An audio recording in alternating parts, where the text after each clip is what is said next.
اسعد الله صباحكم جميعا. هي الناس بتاعت الكوميسيون الطبي، انت حضرتك بتدي الناس دي حاجه من جيبك؟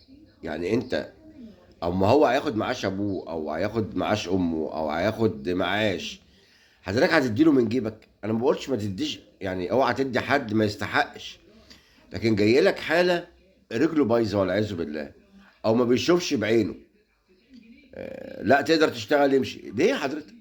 ما هو جاي لك عشان ما بيشوفش وعايز ياخد معاش ابوه. ايه المشكله عند حضرتك؟ طب اعطيته المعاش، تديهوله سنه يتجدد كل سنه ليه؟ ليه يا فندم؟ يعني هو دلوقتي ما بيشوفش، السنه الجايه هيشوف؟ رجليه بايظه مش قادر يمشي، السنه الجايه هيخف؟ الناس اللي بتيجي لسعادتك بتبقى امراض مزمنه، وحضرتك دكتور وعارف ما بتتعالجش. فاتقوا الله في الناس الغلابه دي، انتوا مش هتدوهم من جيبكم. هو مش كل واحد قاعد على كرسي حاسس ان هو بيحكم مصر كلها ويذل الناس اللي تحت ايده؟ حرام عليكم، انتوا غلابه زي بعض، وما تطلع معاش محدش هيعبرك بكوبايه شاي لما تروح المكان.